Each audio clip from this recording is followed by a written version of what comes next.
Максимова. Желаю вам приятного пятничного вечера и прекрасных выходных. Оставайтесь с радио Крым Реалии. С понедельника по пятницу в 8:35 и в 18:30. С вами Радио Крым Реалии. Слушайте нас на средних волнах на частоте 549 кГц. Радио Крым Реалии. Крымчане имеют право знать. Первый год вещания на полуострове. Радио Крым Реалии. Крымчане имеют право знать.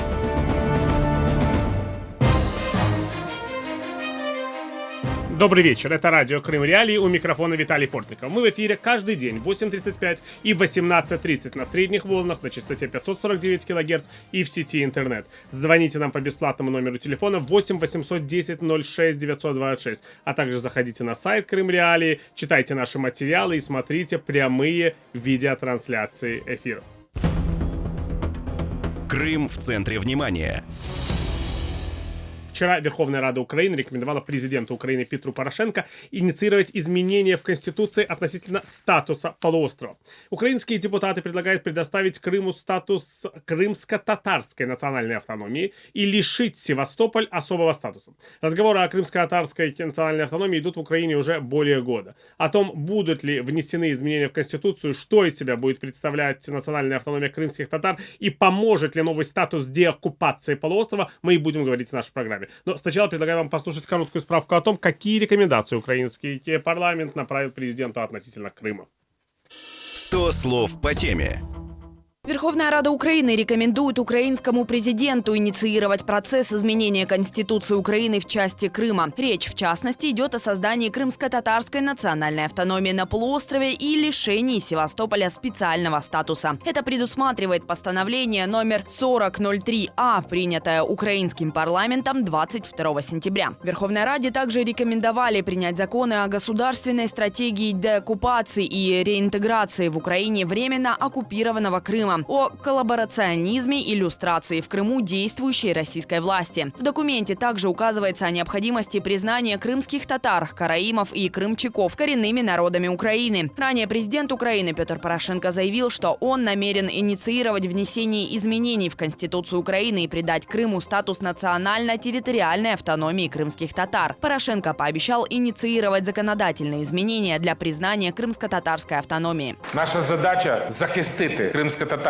народ та його батьківщину в Криму. А стратегічно, крок за кроком, звільнювати український півострів від російської окупації. Ми, хоча із запізненням, усвідомили необхідність створення в Криму національної автономії кримських татар з повним, зрозуміло, гарантуванням рівних прав і свобод етнічних українців, росіян та інших етносів півострова. За постановление о статусе Крыма проголосовали 233 народных депутата. Голосовавших против и воздержавшихся не было. 44 депутата не голосовали за это решение. Валерия Максимова для Крым Реалии.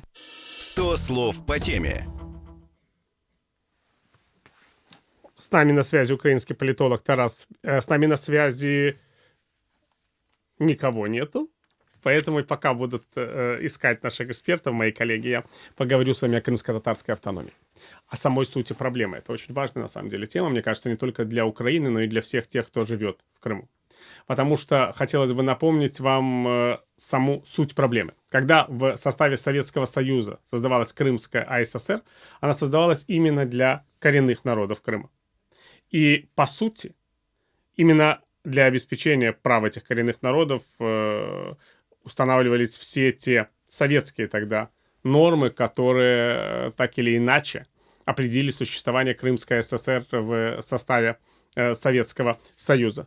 С депортацией крымских татар, как вы помните, Крымская ССР была ликвидирована, появилась Крымская область. А вот когда вновь в составе Украины уже появилась Автономная Республика Крым, она была отнюдь не крымско-татарской. С нами на связи народный депутат Украины, глава Меджлиса крымско-татарского народа Рифат Чубаров. Здрасте, Рифат. Добрый вечер. Я, вот, рассказывая нашим слушателям о истории крымско-татарской автономии, хочу вам Вот напомню, что когда вы со своими товарищами боролись за возвращение крымско-татарского народа на территорию автономии, одним из главных ваших требований было восстановление автономии, которая была ликвидирована после сталинской депортации крымских татар. И тогда Президиум Верховного Совета СССР, он же пошел вам навстречу, потому что все правовые документы, говорившие о необходимости восстановления автономии, подразумевали то, что она будет иметь очевидный национальный характер, связанный с восстановлением прав крымско-татарского народа на его исторической родине. Это было одной из тем переговоров, которые вы вели тогда в приемной Президиуме Верховного Совета СССР с Андреем Громыко и другими советскими руководителями. Это нашло отражение в соответствующем постановлении Президиума. Как же тогда получилось, что только сейчас, спустя 35 лет, по-моему, да, после этих памятных событий, мы вновь возвращаемся к идее крымско-татарской автономии в Крыму, а автономная республика Крым вообще была республикой автономии, по-моему, исключительно по названию? Виталий, вы абсолютно правы. Крымские татары, когда десятилетиями боролись за возвращение на свою родину, они это связывали непосредственно с восстановлением в Крыму автономии крымских татар, поскольку и тогда они прекрасно осознавали, что в задаче возрождения, сохранения без хотя бы той формы, некоторой такой, знаете, которая позволяла в советское время автономии, невозможно. Но вы чуть-чуть немножко забежали вперед, когда говорили о Громыко и 1987 год, массовая демонстрация крым-татар на Красной площади. Тогда как раз комиссия Громыко через год сделала такой вердикт о том, что возвращение невозможно, там нет просто места для других людей, а автономия нецелесообразна. Крымская область, как административно-территориальное образование, она решает все проблемы территории. И через 2 года лишь тема автономии уже возникла там, где крымским татарам было отказано. В начале 1989 году Москва дала вдруг добро разговорам о возможности автономии в Крыму и тем более автономии на основе референдума. Это случилось еще из-за 2 причин. Первое, в Украине, тогда еще советской, социалистической, набирали силу тенденции к независимости. Союз уже практически распадался, это все ощущали. Украина могла уйти, как и другие, скажем, Балтийские республики, и Москва старалась везде в этих союзных республиках находить свои якоря или создавать такие якоря, чтобы не отпускать эти территории. И второй фактор, крымские татары де-факто начали возвращение после того, как им отказали в возвращении. И было уже ясно, что никто их сдержать не сможет. И тогда была заложена идея восстановления автономии, но не как форму самоопределения крымско-татарского народа. По сути, была создана автономия этнического большинства, поселенного в Крыму после депортации крымско-татарского народа. И через 23 года эта автономия выстрелила против Украины. Меня всегда вот в таких вот решениях, которые сейчас принимаются, например, в Верховной Раде Украины, в предложениях, которые предлагают президенту украинские депутаты, смущает вот что. На протяжении практически всех лет существования независимой Украины никто из украинских политиков, как пророссийской ориентации, так и тех, кто придерживался национал-демократической ориентации, за редким исключением, не хотел осознавать вообще саму суть того, что происходит в Крыму. Не было выработано модели нормального взаимодействия между украинским руководством и меджлисом крымско-татарского народа. Понятно, что президенты Украины вели себя по-разному. Виктор Ющенко пытался поддерживать с вами диалог, а Виктор Янукович, возможно, получая прямые рекомендации от своих российских хозяев, пытался создать в Крыму те фейковые крымско-татарские организации, которые сейчас служат оккупантам. Да? Но вместе с тем я никогда здесь не встречал среди большинства украинских политиков понимание того, что украинский народ и крымско-татарский народ должны разделить суверенитет и таким образом получить право общей судьбы в Украине как государстве и в Крыму как территориальном автономном образовании, отражающим историю крымской государственности, прерванную после оккупации полуострова войсками Екатерины II и разрушения там цивилизации последующими оккупационными экспансионистскими действиями Российской империи на протяжении всех лет ее бесславного существования. И тут вдруг такое расположение. Но, видите, я думаю, что события последних 2,5 лет, проще говоря, война России против Украины, она, в общем-то, мне хочется так думать, многим открыла глаза. И многие осознали, в общем-то, важность того, что, в общем-то, было очевидно, но в силу разных обстоятельств не делалось, не совершалось. Вы абсолютно правы в том, что и крымские татары, которые возвращались на свою землю, и этнические украинцы, которых на полуострове около 500 тысяч, и они составляют 25% крымского населения, они были заложниками очень многих устойчивых мифов, стереотипов, которые были в головах украинских политиков в отношении Москвы, в отношении, будем говорить так, русского народа. И практически всегда официальный Киев шел навстречу русскому большинству в Крыму, но при этом совершенно пренебрегая правами, интересами украинцев и крымских татар. Если бы хотя бы в какой-то мере были бы реализованы наши предложения, которые сводились к тому, что крымская автономия должна сбалансировать права, возможности, обязательства 3 этнических сообществ: русских, украинцев, крымских татар, которые в совокупности в Крыму составляют около 98%, возможно, и не было бы тех трагических событий, которые наступили в конце февраля, в начале марта 2014 года. Просто в качестве примера приведу следующее. 14 административно-территориальных образований в Автономной Республике Крым. И только в 2 из них главами были крымские татары. Бахчисарайский район, глава администрации Ильми Умеров, и город Карасу-Базар, который они сейчас называют Белгорском, мэр Альберт Кангиев. И только лишь в 2 этих административных образованиях власть местная тогда, в конце февраля, начале марта, официально отказалась от проведения тех выборов, которые были, того референдума, который был принесен российскими штыками. Остальные все местные органы самоуправления взяли под козырек. Я хотел бы все-таки с вами не до конца согласиться, когда вы говорите о том, что это была как бы русская автономия. Мне кажется, что она и русская автономия, это никогда не было, это Автономная Республика Крым. Это была типичная бандитская автономия. Там напротив фамилии каждого из руководителей... Я с вами заранее соглашаюсь, да. но она все время декларировала и прикрывалась защитой русского большинства. Это правда. Это была совково-бандитская такое образование.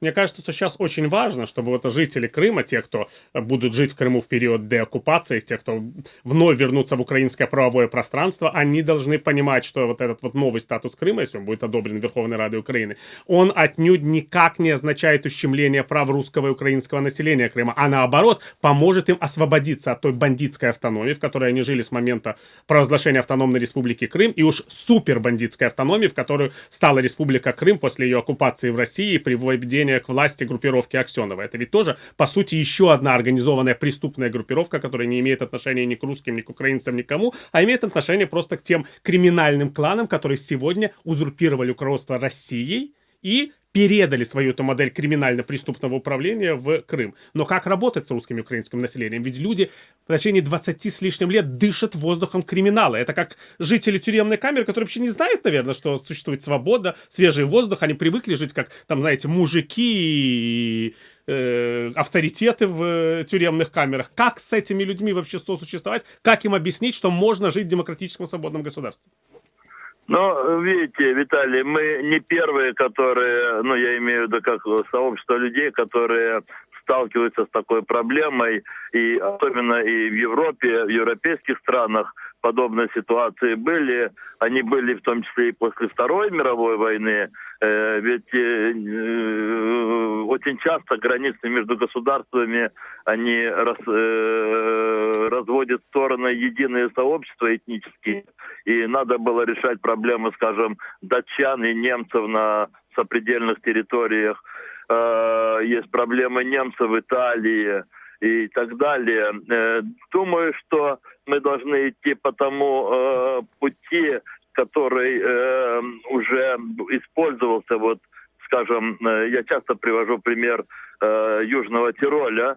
Мы сегодня уже должны наработать законы и утвердить их Верховной Радой, которые бы показали бы и гарантировали бы жителям Крыма самое главное, что ни у кого не будет преимущества в правах, что все, кто живет в Крыму, в равной мере будут делить не только лишь права, но и ответственность за Крым.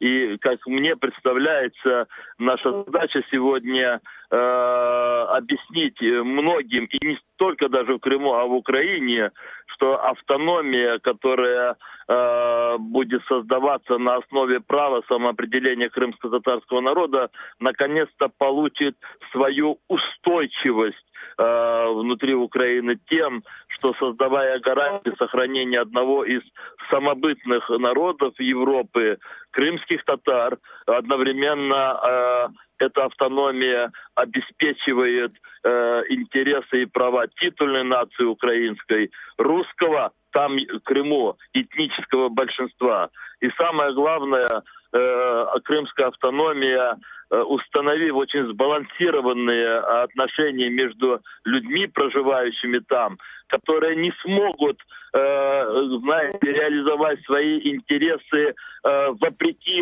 интересам своих соседей, там, крымские татары, пренебрегая, не дай бог, интересами русских или украинцев, и наоборот, так как с нами поступили с крымскими татарами и с этническими украинцами 16 марта 2014 года. И когда 2014 года, и когда не будет вот такого механизма или такой возможности пренебрежения, этим сразу укрепляется суверенитет Украины на этой территории. Если бы такая бы у нас была бы автономия, создавалась бы хотя бы с середины, с конца 90-х годов, уверяю вас, даже если бы Россия полезла бы в Крым, она бы там ничего бы не смогла реализовать, так как у нее не получилось в Донецкой и Харьковской областях. Не потому, что там были области, а потому, что там не было возвращено десятилетиями, как бы ни старались, не было возвращено вот такая часть общества, которая все время бы считала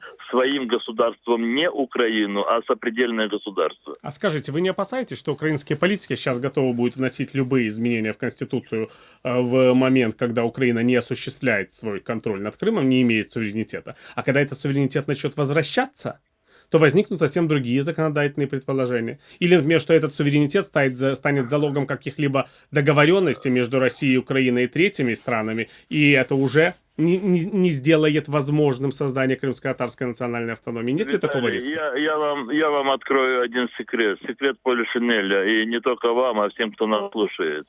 Я уверен в одном, что никакого возвращения Крыма без крымско-татарского фактора, без разрешения проблемы крымских татар не состоится. И, собственно, вот эта задача изменения статуса или реформирования статуса существующей автономной республики Крым, она во многом связана с пониманием того, что при принятии окончательных решений мы доживем обязательно до этого этапа, как раз вот аргумент о том, что это автономное образование на основе права крымско-татарского народа, как коренного народа, оно перевесит очень многие другие аргументы, в том числе и всякие там о скрепах в русском мире и тому подобное. И именно этот аргумент заставит все стороны, в том числе, возможно, те, которые не желали бы именно такого вот разрешения, заставит очень серьезно подходить к всякого рода правовым балансировкам, выписыванию законов, которые бы одновременно с тем, что восстанавливали права крымстатар, гарантировали бы права русских и этнических украинцев. Будет такое время, когда и Россия придется сесть за стол переговоров, чтобы вместе с нами выписывать автономную республику Крым в составе украинского государства с целью сохранения прав русских, проживающих в Крыму. Вы знаете, тут есть еще один элемент риска, о котором я хотел бы вас спросить.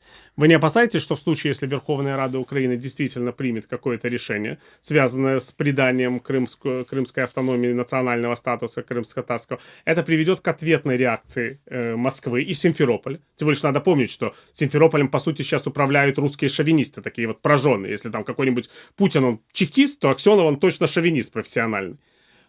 И не приведет ли это к атаке на крымско-татарские институции в самом Крыму? Чтобы уж сделать так, что уж никак нельзя было осуществлять национальное самоуправление, чтобы был под полным запретом Меджлис, чтобы любые попытки развития крымско-татарской культуры, легальные, неконтролируемые российской властью, пресекались бы на корню. Ну, вы знаете, ни вы, ни я, и, к сожалению, ни другие не могут предугадать, что может произойти в голове отдельно взятого человека, который сегодня имеет абсолютную власть в России. И фамилия этого человека Путин. Я думаю, что одновременно с решением всех вопросов, связанных с обеспечением прав человека в Крыму, а там живут граждане Украины, одновременно с наработкой законопроектов по статусу автономной республики Крым, мы должны максимально задействовать международные механизмы, которые бы могли бы упредить вот такое крайне нежелательное развитие событий, о которых вы сейчас говорите. Некоторые эксперты иногда говорят о более, возможных трагических каких-то, и проводят параллели между серединой 20-го столетия, массовыми убийствами, депортациями и первой четверти 21-го столетия. Вы знаете, сейчас никто ни от чего не застрахован, пока международное сообщество не сможет найти эффективные механизмы и упреждения поведения государств, таких как Россия. И мне представляется, об этом говорил президент Украины Порошенко в своем несколько дней назад выступлении с трибуны Организации Объединенных Наций. Его речь была в этом отношении очень сильной, но она тоже осталась без ответа, потому что мир уходит от ответа на вопрос, что делать, когда член Совета Безопасности переступает всеми возможными нормами и противопоставляя себя всему сообществу. Я думаю, что к тому времени, когда мы будем возвращать Крым, международное сообщество найдет ответ и на этот вопрос, и Россия изменится.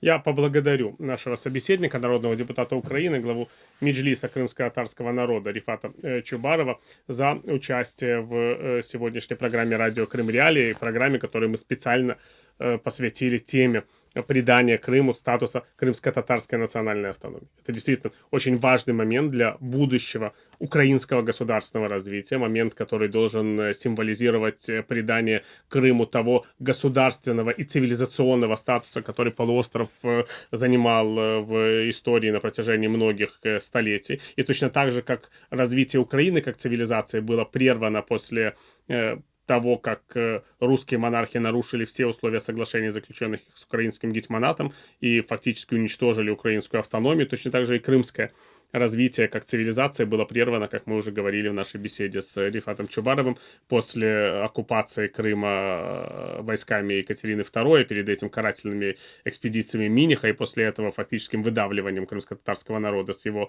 родины, которое продолжалось несколько столетий. Сейчас оба народа возвращаются к тому цивилизационному стержню, который во многом попыталась сломать, но не сломала Российская империя, находясь сейчас, так сказать, в последнем фазе своего вот этого вот имперского агрессивного развития. Мы надеемся, что и у украинцев, и у крымских татар, и у всех жителей Крыма, которым посчастливилось жить вот в эту вот эпоху возвращения в нормальное цивилизованное русло, возвращение к Украине, которое, безусловно, наступит, мы надеемся, что это действительно будет успешно. Это было радио Крым Реалии. В студии был Виталий Портников. Слушайте нас завтра в 18:10 на средних волнах и в сети интернет. В программе «Крымский пармезан» Александр Янковский, Павел Казарин и Сергей Макрушин обсудят главные события уходящей недели в Крыму. Увидимся.